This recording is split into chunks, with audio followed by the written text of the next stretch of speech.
삼부 마리우스 두 번째 글입니다. 2. 위대한 부르주아 1. 90살에 32개의 이 부슈라 거리와 노르망디 거리 생통주 거리에는 질 노르망이라는 노인을 기억하고 그에 대해 즐거이 이야기하는 옛날부터의 주민이 아직도 몇 사람 살아있다. 이 노인은 그들이 젊었을 때 이미 늙어 있었다. 과거라는 이름의 그 희미한 망령들의 북적거림을 우울하게 바라다보고 있는 사람들에게는 이 노인의 모습이 탕플 수도원에 인접한 미궁 같은 거리들에서 아직도 완전히 사라져버리지 않았는데, 이 거리들에는 루이 14세 시대의 프랑스의 모든 지방들의 이름을 붙였다. 그것은 현대의 티볼리의 새 지구의 거리들에 유럽의 모든 수도들의 이름을 붙인 것과 꼭 같다. 말이 난 김에 말이지만 그것은 진보가 보이는 진전이다. 1831년 질 노르망시는 더할 수 없이 쾌활한 낙천가였는데 단지 오래 살았기 때문에 복이 드물게 되었고, 예전에는 모든 사람을 닮았으나 지금은 더 이상 아무도 닮지 않았기 때문에 특이한 그런 사람들 중 하나가 되어 있었다.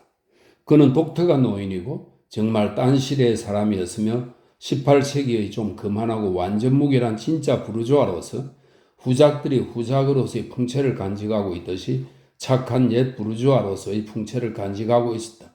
그는 90살이 넘어서나 꼿꼿한 자세로 걷고 큰 목소리로 말하고 눈이 밝고 술에 물을 타지 않고 마시고 잘 먹고 잘 자고 코를 골았다. 그는 거의 32개의 일을 가지고 있었다. 글을 읽기 위해서밖에 안경을 쓰지 않았다. 색을 좋아했으나 한 10년 전부터는 여자와 완전히 관계를 끊었다고 말했다.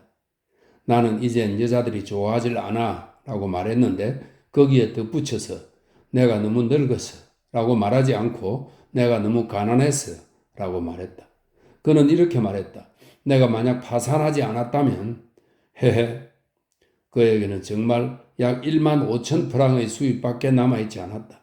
그의 꿈은 정부들을 갖기 위해 유산을 상속받아 10만 프랑의 연금을 갖는 것이었다. 보다시피 그는 볼테르 시처럼 평생 죽어가고 있던 저 80세의 허약한 품종과 전혀 같은 류가 아니었다. 깨어진 항아리 같은 장수가 아니었다. 그 쾌활한 노인은 항상 건강했다. 그는 경박하고 성급하고 곧잘 화를 냈다. 그는 툭하면 대개의 경우 진실에 역행하여 노발대발했다. 누가 그에게 반대했을 때는 지팡이를 치켜들었고, 위대한 시대 때처럼, 이 위대한 시대는 루이 14세 시대를 가리킵니다.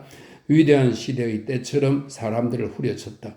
그에게는 50살이 넘은 미혼의 딸 하나가 있었는데 고리나무의 그녀를 아주 호되게 구타했고 곧잘 매질도 했다. 그녀는 그에게 8살짜리 같이 보였던 것이다. 그는 요 망나니 새끼 하면서 얀정없이 하인들의 따귀를 때렸다. 입버릇처럼 된 그의 욕설 한 가지는 신발짝으로 냈다 하는 욕이었다. 그는 신기하게도 조용할 때가 있었다. 그는 날마다 한 이발사를 시켜 면도를 했는데 전에 미쳤었던 이 이발사는 아양스럽고 요염한 자기 아내 때문에 질 노르망시를 질투하고 싫어했다. 질 노르망시는 모든 일에서 자기 자신의 감식력에 감탄했고 자기는 퍽 총명하다고 말했는데 다음에 그의 말 한마디를 소개한다. 나는 확실히 좀 통찰력이 있어. 벼룩이 나를 물적에 어느 여자에게서 그것이 왔는가를 나는 말할 수 있거든. 그가 가장 자주 쓰는 말은 다정다감한 사람과 자연이라는 말이었다. 그는 이 두 번째 말에 현대의 우리들이 뜻하는 것 같은 넓은 의미를 부여하지는 않았다. 그는 난로가에서의 거의 간단한 풍자 속에 자기 나름대로 그 말이 들어가게 했다. 그는 이렇게 말했다. 자연은 문명이 모든 것을 조금씩은 갖도록 재미있는 야만의 표본들까지도 문명해주고 있어. 유럽은 아시아와 아프리카의 견본들을 소형으로 가지고 있어. 고양이는 객실의 호랑이고 도마뱀은 호주머니 속의 악어지. 오페라의 무희들은 장밋빛 여자 미개인들이야. 그 여자들은 사내를 잡아먹지는 않지만 깨물어 먹어. 또는 마술사들이야. 그녀들은 사내들을 굴로 바꾸어 삼켜버리거든. 카브리 사람들은 뼈밖에 안 남기지만 카브리 사람들은 남아메리카와 북아메리카 사이에 위치한 섬들에 사는 식인종들을 이야기합니다. 카브리 사람들은 뼈밖에 안 남기지만 그 여자들은 껍질밖에 안 남긴단 말이야. 이러한 것이 우리들의 풍습이야.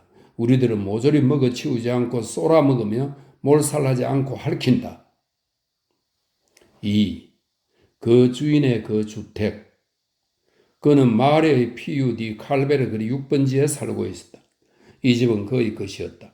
그 후 이 집은 무너져서 다시 세워졌는데 파리의 여러 거리들의 번지가 변경되었을 때 이 집의 번지 역시 변경되었으리라. 그는 2층의 늘따란 낡은 방을 차지하고 있었는데 이 방은 거리와 정원들 사이에 있었고 방 안에는 고블렌과 보베에서 제조된 목동들이 그려진 커다란 벽포가 천장까지 둘러쳐져 있었으며 천장과 징두리 벽판에 그려진 화재는 안락 의자에도 자그맣게 그려져 있었다. 그는 그의 침대를 코로망델산 칠을 한 9폭짜리 거대한 병풍으로 둘러쳐 놓았다. 장에는 넓은 휘장이 기다랗게 드리워져 있고 커다란 주름들이 매우 화려하게 잡혀 있었다. 그 창들 바로 밑에 있는 정원은 이 노인이 무척 유쾌하게 오르내리는 12세 계단에 의해 모퉁이를 이루고 있는 창들 중 하나와 연결되어 있었다. 그의 방과 이딴 서재 외에도 그가 매우 소중히 여기는 내실 하나가 있었는데 그것은 백합과 다른 꽃무늬가 그려진 호화로운 벽지를 바른 우아한 작은 방이었다. 이 벽지는 비본 시가 자기의 애인을 위하여 죄수들에 명하여 루이 14세의 갤리선에서 만든 것이었다. 질 로망시는 그것을 100년 상수한 부침성 없는 외종 조모한테서 물려받았다. 그는 아내를 둘 가졌었다. 그의 태도는 한 번도 해본 적이 없는 조신과 될 수도 있었을 법관의 중간을 유지하고 있었다. 그는 쾌활했고 그러고 싶은 때에는 다정했다. 세상에는 가장 뚱한 남편인 동시에 가장 상냥한 애인이기 때문에 아내한테는 늘 속지만 정부한테는 결코 속는 일이 없는 그러한 사내들이 있는데 젊었을 때 그는 그러한 사람의 하나였다. 그는 그림에 정통한 사람이었다. 그의 방에는 누군지 알 수 없는 사람의 훌륭한 초상화가 있었는데 그것은 요르단서의 그림으로 요르단서는 벨기에의 화가입니다. 루벤스 사후 그의 후계자로서 명성을 얻었던 사람, 유명한 화가라고 합니다. 그것은 요르단서의 그림으로 개발 아무렇게나 그린 것처럼 거친 필치이면서도 온갖 세부까지도 그려져 있었다. 질 노르망스의 복장은 루이 15세식도 루이 16세식도 아니고 집정관 정부 시대의 한량 같은 복장이었다. 그는 그렇게까지 자신이 아주 젊다고 생각하고 유행을 따랐다. 그의 윗도리는 가벼운 나사 옷인데 늘따란 깃과 기다란 제비꼬리, 큼직큼직한 쇠단추가 붙어 있었다. 그와 함께 짤막한 바지와 쨈새 달린 구두를 신었다. 그는 늘 두 손을 바지 호주머니에 찔러 넣고 있었다. 그는 위험차게 말했다. 프랑스 혁명은 많은 무례한 들이다. 3. 리크 에스퍼리 16살 때 어느 날 저녁 오페라 극장에서 그는 당시 이미 완숙하고 유명한 두 미인으로 볼테르의 찬미를 받고 있던 카마르고 양과 살레 양으로부터 영광스럽게도 동시에 주파를 받았다. 두 불꽃 사이에 사로잡힌 몸이란 그는 나앙리라는 귀여운 소녀 댄스 쪽으로 영웅적인 퇴각을 했는데 이 소녀는 그와 마찬가지로 16살이었으며 고양이처럼 아직 이름도 알려져 있지 않았으나 그는 그 소녀에게 홀딱 반했다. 그는 추억이 많았다. 그는 외쳤다. 저 기마르디네트는 참 예뻤어. 최후로 롱시앙에서 만나보았을 때는 머리털을 고상하게 찢이고 세상에 보기 드문 터키옥을 차고 갓난 아기의 살길 같은 빛깔의 여성복을 입고 부풀부풀한 토시를 끼고 있었어. 그는 청춘 시절에 롱드렉 나사는 프랑스 남부지방에서 제조되어 중동 제국으로 수출된 나사라고 합니다. 롱드렉 나사의 조끼를 입고 있었는데 그는 그것을 곧잘 신바람 나게 이야기했다. 나는 해 뜨는 동쪽 나라의 터키 사람 같은 옷을 입고 있었어. 폴 블레르 부인은 그가 22살 때 우연히 그를 보고 비상한 미남이라고 말했다. 그는 정계나 관계에 보이는 이름들은 모두 야비한 속물들이라 생각하고 이마살을 찌푸렸다. 그는 신문들을 그가 말한 것처럼 새 문서, 잡문서를 터져나오는 웃음을 누르면서 읽었다. 그는 말했다. 아니, 이 사람들이 다 뭐야? 코르비에르, 위만, 가지미르 페리에 이런 것들이 장관이라니. 신문에 장관 질 노르망시라고 났다고 좀 생각해봐. 웃음거리가 될 거야. 이 작자들은 여간 바보가 아니니 잘 되겠지. 그는 무엇이고 다 깨끗한 말이나 더러운 말로 불러 쾌활하게 찌끄려대고 여자들 앞에서도 거리낌이 없었다. 야비하고 음란하고 추잡한 것들을 말하는데도 뭔지 알 수 없는 조용하고 담담한 멋이 풍겼다. 그것은 그의 시대의 무람없는 태도였다. 완곡한 시의 시대가 노골적인 산문의 시대이기도 했다는 점은 주목할 만하다. 그의 대부는 그가 후일 천재가 될 것이라고 예언하고 그에게 류크 에스프리는 류크는 사도 누가, 에스프리는 정령이라는 뜻입니다. 류크 에스프리라는 이 두 개의 의미심장한 세례명을 주었다. 4. 백년 상수의 지망자. 그는 어렸을 때 그가 태어난 몰랭의 중학교에서 여러 번 상을 탔고 그가 느베르 공작이라고 부르던 니베르네 공작의 손에서 상을 받았다. 국민의회도 루이 16세의 죽음도 나폴레옹도 보르봉 왕가의 복귀도 아무것도 그 수상의 기억을 지워버릴 수 없었다. 느베르 공작은 그에게는 그 시대의 가장 위대한 인물이었다. 그는 말했다. 얼마나 멋진 위대한 귀족인가. 그분이 푸른 수장을 두르고 있는 폼이 얼마나 당당했던가. 질 노르망시의 눈에 예카테리나 2세는 베스 튜 셰프에게서 3천 루블로 황금 영약의 비법을 매수함으로써 폴란드 분할의 죄를 배상했다. 이 점에 관해서 그는 기염을 토했다. 황금 영약, 베스투셰츠의 노란 전기, 라모트 장군의 모략, 이것은 18세기에는 반온스짜리 한 병에 1루이가 나갔어. 1루이는 20프랑을 이야기합니다. 연애의 파탄에 대한 위대한 약이고 비너스에 대한 만능 약이지. 루이 15세는 그것을 200병이나 교황에게 선사하셨어. 만약 누가 그에게 황금 영약이 사실은 쇠의 과염 화물에 불과한 것이라고 말해 주었다면 그는 몹시 낙심하고 당황했으리라. 질 노르망시는 보르봉 왕가를 숭배하고 1789년을 정오했다. 그는 공포시대 때 어떻게 해서 살아났으며 머리가 잘리지 않기 위해서 얼마나 많은 쾌활함과 재치가 필요했던가를 끊임없이 이야기했다. 어떤 젊은이가 그의 앞에서 공화국을 찬양할 생각을 하면 그는 새파래져 기절할 정도로 노발대발했다. 이따금 그는 90이라는 자기 나이를 암시하면서 이런 말을 했다. 나는 93이라는 숫자를 두 번 보지 않기를 정말 바라. 이 말은 루이 16세가 사형에 처해진 1793년을 암시하는 말이라고 합니다. 또 다른 때는 100살까지 살고 싶다고 사람들에게 자기 생각을 분명히 밝혔다. 5. 바스크와 니콜레트.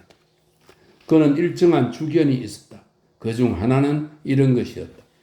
만약 내가 딴 여자들을 열렬히 사랑하고 자기 자신에게는 못생기고 완고하고 많은 권리를 가지고 있고 법률을 방패 삼고 경우에 따라서는 질투까지 하는 본처가 있어서 무심하게 지내온 터라면 그러한 처지에서 벗어나 평화를 누리는 방법은 한 가지밖에 없다. 그것은 아내에게 돈 주머니의 끈을 맡기는 것이다. 이러한 포기는 남편을 해방해준다.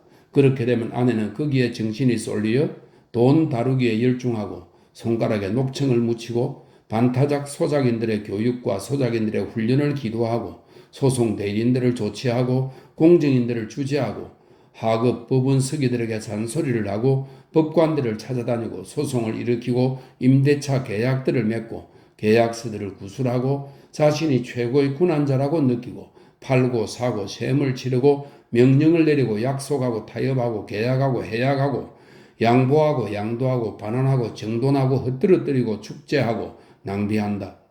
그녀는 바보짓거리를 하는데 그것이 개인적인 훌륭한 행복이고 그것이 위안을 준다. 남편에게 무시당하는 동안 아내는 남편을 파산시키고 만족해야 한다. 이러한 이론을 질 노르망시는 자기 자신에게 적용했고 그것은 그의 이력이 되었다. 그의 아내, 이 두 번째 아내는 그의 재산을 하도 잘 관리해서 어느 날 그가 호라비가 되었을 때 질 노르망시에게는 꼭 먹고 살만한 재산이 남아 있었는데 즉 그의 전부를 종신연금으로 예금함으로써 연수입이 1만 5천 프랑쯤 되었는데 그중 4분의 3은 그의 죽음과 함께 소멸되게 되어 있었다. 그는 망설이지 않았다. 유산을 남기려는 배려는 별로 염두에 없었으니까. 더구나 그는 상속 재산에는 뜻밖의 일이 일어나는 것을 예컨대 그것이 국가재산이 되는 것을 보았고 제3정리 공채의 변화를 목격했으며 원장은 별로 믿지 않았다. 캥캉푸와 거리의 은행밖에 없지 않은가? 라고 그는 말했다. PUD 칼베르 거리의 집은 앞서 말했듯이 그의 소유였다. 그에게는 남자와 여자 두 하인이 있었다. 하인 하나가 그의 집에 들어오면 질 노르망씨는 그에게 다른 이름을 붙여주었다. 남자 하인들에게는 그들의 출신 지방 이름을 붙여주었다. 니무아, 콩투아, 부아트팽, 피카르 등등. 그의 마지막 종은 55살 먹은 뚱뚱보였는데 비칠거리고 헐떡거렸으며 20걸음도 달리지 못했으나 그가 바이온 태생이라는 이유로 질 노르망씨는 그를 바스크라고 불렀다.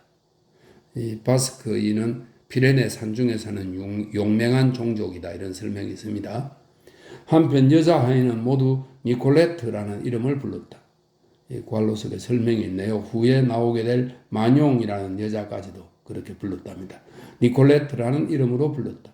어느 날 문지기 족속 같은 키다리로 거만한 요리사 하나가 요리의 명수가 나타났다. 월급은 얼마를 받고 싶은고? 하고 질 노르망씨가 물었다. 30프랑입니다. 이름은 무엇인고? 올랭피라고 합니다. 50프랑 주겠다. 그리고 이름은 니콜레트라고 해라. 6. 마뇽과 그녀의 두 어린이. 질 노르망씨에게는 고통이 분노로 나타났다. 절망하면 그는 오발대발했다. 그는 온갖 편견을 다 가졌고 만사 제멋대로 행동했다. 그의 외부의 특이함, 내심의 만족을 이루고 있는 것 중에 하나는 앞서 지적한 바와 같이 늙어서도 여전히 정정하고 호색적이며 단연 그렇게 인정받고 있다는 점이었다. 그는 그것을 큰 명성을 얻는 일이라고 불렀다. 이 큰 명성은 때로는 그에게 이상한 횡재를 가져다 주었다. 어느 날 베네옷에 제법 잘 쌓여서 울부짖는 통통한 갓난 머슴애 하나가 굴광주리 같은 바구니 속에 담겨서 그의 집에 들어왔는데 이 아이를 반년 전에 쫓겨난 한 하녀가 그의 아들이라고 했다. 질 노르망씨는 당시 만 84살이었다. 척건들은 분노하여 왁자지껄 떠들어댔다. 그런데 요 뻔뻔스러운 환양인이 누구에게 그걸 믿게 하기를 바란 걸까? 키워달라는 말인가? 얼마나 대단한 배짱인가? 얼마나 끔찍스러운 중상인가? 그러나 질 노르망씨 자신은 조금도 역정을 내지 않았다. 그는 중상을 기뻐하는 노인의 온화한 미소를 지으면서 그 갓난애를 바라보고 아무에게나 말하듯 말했다. 아니 뭐야? 뭐가 어쨌다는 거야? 대관절 어찌됐다는 거야? 모두들 대단히 어리둥절해 있구먼. 정말 무식한 놈들이로군. 샤를 구세 폐하의 서자 앙글렘 공자께서는 85살에 15살 난 말괄량이가 결혼하셨고 보르도의 대주교 수르디 추기경의 제시인 알르의 후작 비르지날께서는 83살에 작행 의장 부인의 시녀한테서 아들 하나를 얻으셨는데 이는 진짜 연애의 아들로 후일 마르타 기사단의 기사가 되고 군사 고문관이 된 인물이고 이 시대의 위인의 한 분인 타바로 수녀 원장은 87살 먹은 남자가 만든 아들이다. 이러한 것은 하나도 이상할 게 없다. 그러니 성서를 걸고 맹세해도 좋아. 그런데 이 어린 도련님은 내 아들이 아님을 나는 엄명해 둔다. 이 아이를 잘 보살펴 주어라. 이건 이 아기 탓이 아니니까. 이 소행은 관대했다. 그 여자는 만용이라는 이름의 계집이었는데 다음 해 그에게 두 번째 아이를 보냈다. 이 아이 역시 사내 아이였다. 이번에는 질 노르망씨도 두 손 바싹 들었다. 그는 두 아기를 어머니에게 돌려보내고 그 어머니가 다시는 그러한 짓을 하지 않겠다는 조건 하에 그 아이들의 양육비로 다달이 80프랑을 지불하기로 약속했다. 그는 덧붙여 말했다. 어머니는 그들을 잘 보살펴 주기 바란다. 내가 때때로 그들을 보러 가겠다. 그는 그렇게 했다. 그에게는 신부인 아우 하나가 있었는데 33년간 부아티의 아카데미 회장을 지내다가 79세에 죽었다. 동생은 젊어서 죽었다고 질 노르망씨는 말했다. 이 아우에 관해서는 별로 추억이 남아있지 않았는데 그는 조용한 구두쇠여서 신부임으로 가난한 사람들을 만나면 보시를 하지 않으면 안 된다고 생각하고는 있었으나 푼돈이나 통용되지 않는 동전 외에는 결코 베풀지 않았고 그렇게 천국의 길을 통해 지옥에 가는 방법을 찾아내고 있었다. 형인 질 노르망씨로 말하자면 보시를 아끼지 않고 기꺼이 그리고 관대하게 베풀었다. 그는 친절하고 성급하고 동정심이 많아서 만약 돈이 많았다면 그의 처신은 굉장했으리라. 그는 자신에게 관한 일이라면 무엇이든지 심지어 협잡이라 할지라도 당당하게 행해지기를 바랐다. 어느 날 어떤 상속권에서 야비하고도 서투른 방법으로 대리인에게 사기를 당했을 때 그는 이렇게 위험 있게 부르짖었다. 제기랄 참 더러운 짓이야. 이런 편취를 나는 정말 수치로 생각해.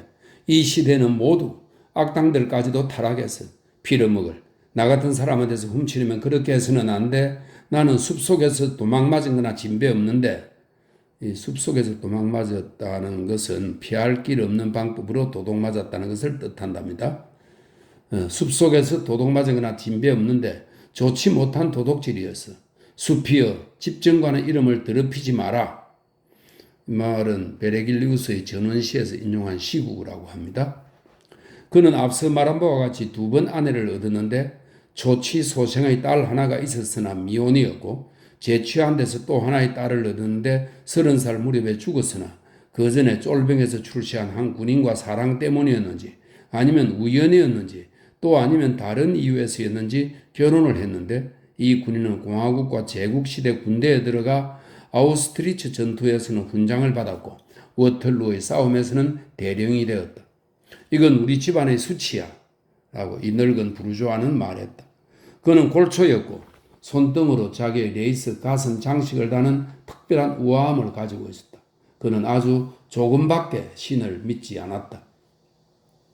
7. 규칙.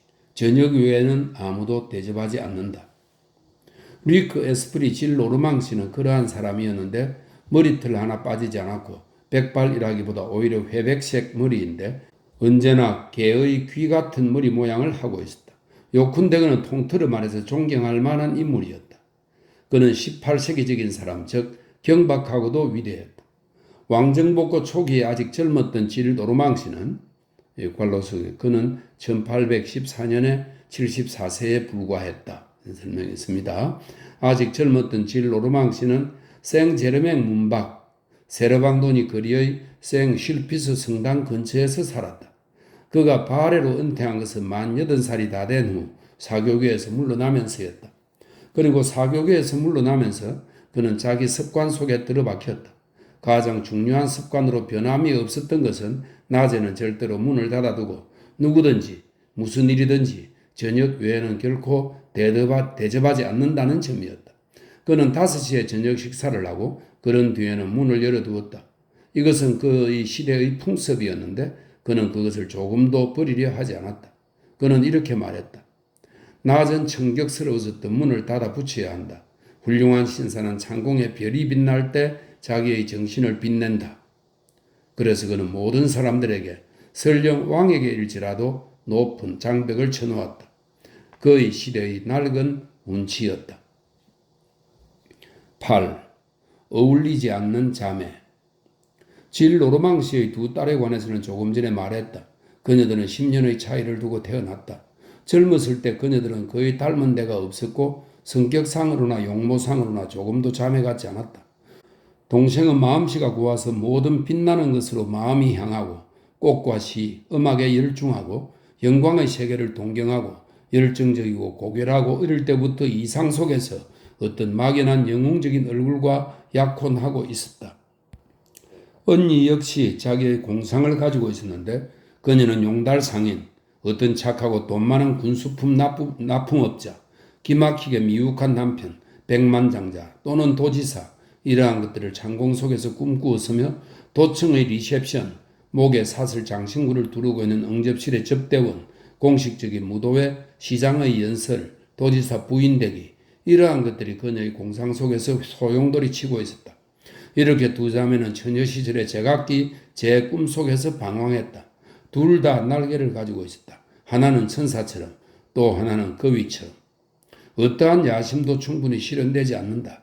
어쨌든 이승에서는 어떠한 천국도 우리들의 시대에는 지상의 것이 되지 않는다. 동생은 자기 꿈의 사나이와 결혼했으나 그녀는 죽어버렸다. 언니는 결혼하지 않았다. 내가 말하고 있는 이야기에 그녀가 등장할 때 그 여자는 하나의 늙은 정절이요 불연소성의 새침대기요 세상에서 볼 수 있는 가장 뾰족한 코의 하나요 가장 둔재의 하나였다. 독특한 사실은 그 좁은 가정 밖에는 아무도 그녀의 이름을 아는 사람이 없었다는 점이다. 사람들은 그녀를 언니 질노르망냥이라 불렀다. 위선적인 행실에서 질 오르막량은 영국의 미혼 여보다도 한 수 위이었으리라. 그것은 암흑에까지 뻗친 정숙이었다. 그녀는 생애에 끔찍스러운 추억 하나를 가지고 있었는데 그것은 어느 날 한 사나이가 자기의 양말 데님을 보았다는 것이다. 나이를 먹어감에 따라 이 잔인한 정숙은 더욱 커져만 갔다. 그녀의 너울은 아무리 불투명해도 결코 충분치 않았고 아무리 깊이 뒤집었어도 결코 충분치 않았다. 아무도 볼 염려가 없는 곳에서까지도 그녀는 무턱대고 안전핀이나 바늘을 사용했다. 정숙한 채 하는 버릇의 특성, 그것은 요새가 덜 위협당할수록 더 많은 파수병을 배치하는 것이다. 그렇지만 이건 그러한 순결의 옛 비밀들을 설명할 수 있는 것인지는 몰라도 그녀는 한 창기병 장교가 자기를 포옹하는 대로 기꺼이 몸을 내맡기곤 했는데 그는 그녀의 종손으로 테오딜이라는 이름이었다. 이렇게 특별히 호의를 베풀어주는 창기병이 있기는 했으나 내가 그녀에게 붙인 새침대기라는 표딱지는 그녀에게 완전히 어울렸다. 질 노르망량은 황혼의 영혼 같은 여자였다. 새침한 태도는 반 미덕이자 반 악덕이다. 그녀는 새침한 태도에 더하여 편협한 신심을 가지고 있었는데 그건 참 잘 어울리는 안팎이었다. 그녀는 성모회에 속해 있었고 어떤 제전들에서는 하얀 면사포를 쓰고 특수한 기도문을 중얼거리고 성혈을 숭배하고 성심을 존경하고 일반 신자들에게는 개방되지 않는 예배당에서 로코코 예수회식 제단 앞에서 몇 시간이고 명상에 잠겨 있으면서 수많은 작은 대리석 상들 사이로 커다란 바퀴 칼 같은 금박질한 석가래들을 통해 자기의 마음을 휘날려 보냈다.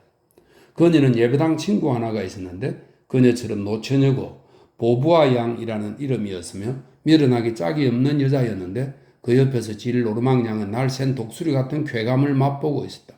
보부아 양은 아뉴스 데이, 아뉴스 데이는 하나님의 어린 양으로 시작되는 기도문을 말합니다. 아뉴스 데이와 아베 마리아 외에 잼을 만드는 여러 가지 방법밖에는 아무런 지식도 없었다. 그 나름대로 완전 무결한 보부아 양은 단 한 점의 지성의 얼룩도 없는 우매한 흰 담비였다. 이 점은 말해두지만 늙으면서 질 노르망 양은 나빠졌다기보다 오히려 좋아졌다. 그것은 소극적인 성질의 사람들에게는 의례 있는 일이다. 그녀는 심술을 꾸짖던 적이 한 번도 없었는데 이것은 하나의 상대적인 선이다. 그런데다가 세월은 모난 것들을 무디게 하는데 시간이 감에 따라 그녀는 부드러워졌다. 그녀는 막연한 수심에 젖어 있었으나 그 까닭은 그녀 자신도 알 수 없었다. 그녀의 전신에는 시작도 되지 않은 채 끝나버린 인생의 혼곤이 있었다.